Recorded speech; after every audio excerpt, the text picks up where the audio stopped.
స్థాయి ఎయిర్పోర్ట్ ఓపెనింగ్కి ప్రధానమంత్రిని మనం ఆహ్వానించుకుంటా ఉన్నాం. గతంలో ఎలా ఉండేదంటే మరి సార్, ఒక ఎంపీ కుటుంబాన్ని కిడ్నాప్ చేశారు. అధికార party MP, YSR Congress party MP కుటుంబాన్ని కిడ్నాప్ చేస్తే దిక్కులేనటువంటి ఉత్తరాంధ్రలో ఈరోజు భోగాపురం ఇంటర్నేషనల్ ఎయిర్పోర్ట్, శంషాబాద్కు ధీటుగా ఉన్నటువంటి ఎయిర్పోర్ట్ను ఓపెన్ చేసుకోవటం అనేది గర్వకారణం సార్. సరే, ఇక ఆ తర్వాత అది నేనే కట్టానని జగన్మోహన్ రెడ్డి సార్. ఇప్పుడు అమరావతి పూర్తయిన తర్వాత జగన్మోహన్ రెడ్డి గారు అది నా వల్లే అమరావతి పూర్తయిందని చెప్పినా కానీ ఆశ్చర్యం లేదు సార్. సో చెప్పుకుంటారు గ్యారంటీగా. ఇవన్నీ దృష్టిలో పెట్టుకునే లోకేష్ గారు, మీకు క్రెడిట్ కావాలంటే తీసుకోండి, కానీ దయచేసి అభివృద్ధిని డిలే చేయొద్దు అన్నారు. అడ్డుకునే ఛాన్స్ లేదు, ఎంతమంది అడ్డుకున్నా అభివృద్ధి చేసి తీరతాం, దయచేసి డిలే చేయొద్దు అనేటటువంటి విషయాన్ని చెప్పారు. మీ క్రెడిట్ కావాలంటే తీసుకోండి. సో ఆ విషయం చెప్పుకొచ్చారు. ఇక ఈ భోగాపురం ఇంటర్నేషనల్ ఎయిర్పోర్ట్ అనేది అసలు ఏంటి, దీని కథ ఎప్పుడు స్టార్ట్ అయిందో చూసుకుంటే 2015లో బెంగళూరులో జరిగినటువంటి ఒక యావియేషన్ హబ్లో చంద్రబాబు నాయుడు గారు భోగాపురం అంతర్జాతీయ విమానాశ్రయం నిర్మిస్తున్నాం అనేటటువంటి ప్రకటన చేశారు 2015 ఫిబ్రవరి 19వ తారీఖున.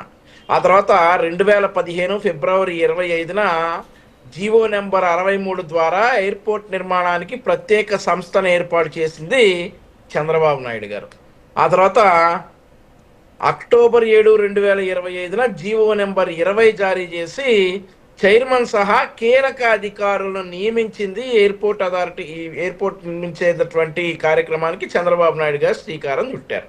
సార్ రాజు గారు, ఇవన్నీ నేను సాక్ష్యాలతో చూపిస్తా.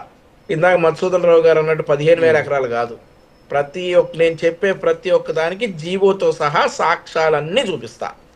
అక్టోబర్ 14, 2015న భోగాపురం ఇంటర్నేషనల్ ఎయిర్పోర్ట్ ఎండీగా డాక్టర్ ఎం వెంకటేశ్వరన్ గారిని నియమిస్తూ చంద్రబాబు నాయుడు గారు జీవో రిలీజ్ చేశారు.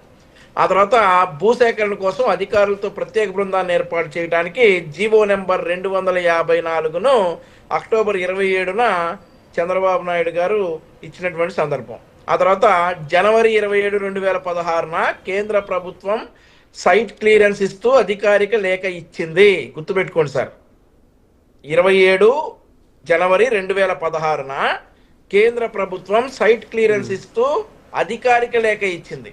ప్రకటించిన ఏడాదిలోనే ఈ క్లియరెన్స్ లేఖలు తెచ్చినటువంటి ఘనత చంద్రబాబు నాయుడు గారిది. ఫిబ్రవరి 19వ తారీఖు 2015న ప్రకటిస్తే జనవరి 27, 2016న అంటే సంవత్సరం కూడా తిరక్క ముందే సైట్ క్లియరెన్స్ తీసుకొచ్చినటువంటి ఘనత చంద్రబాబు నాయుడు గారిది. ఆ తర్వాత జూన్ 9, 2016న భూములు ఇచ్చిన రైతులు నష్టపోకూడదనే ఉద్దేశంతో జీవో నెంబర్ 64ను జారీ చేసి అత్యధిక నష్టపరిహారానికి ప్యాకేజీ ప్రకటించింది చంద్రబాబు నాయుడు గారు. ఆ తర్వాత 7వ తారీఖు అక్టోబర్ 2016న కేంద్ర ప్రభుత్వం నుంచి ఇన్ ప్రిన్సిపల్ అప్రూవల్స్ కూడా చంద్రబాబు నాయుడు గారే సాధించారు. ఆ తర్వాత మార్చి 10, 2017న జీవో నెంబర్ 39 ద్వారా స్టీరింగ్ కమిటీ, నామినేషన్ కమిటీ వేసి ఏర్పాటు చేసి పనులకు మరింత వేగం చేసింది చంద్రబాబు నాయుడు గారు. ఇవన్నీ నేను జీవోలు మీకు పంపిస్తాను రాజు గారు. జూన్ 2016న ఆర్ఐటిఎస్ సంస్థ ద్వారా విమానాశ్రయానికి సంబంధించిన సాంకేతిక ఆర్థిక సాధ్యాపసాధ్యాల నివేదికను సిద్ధం చేసింది చంద్రబాబు నాయుడు గారు. ఇక 2016 ఆగస్టు నుండి అక్టోబర్ మధ్య కాలంలో వివిధ శాఖలతోటి సమావేశాలు ఏర్పాటు చేసి ప్రీ బిడ్ సమావేశాలు కూడా నిర్వహించారు సార్.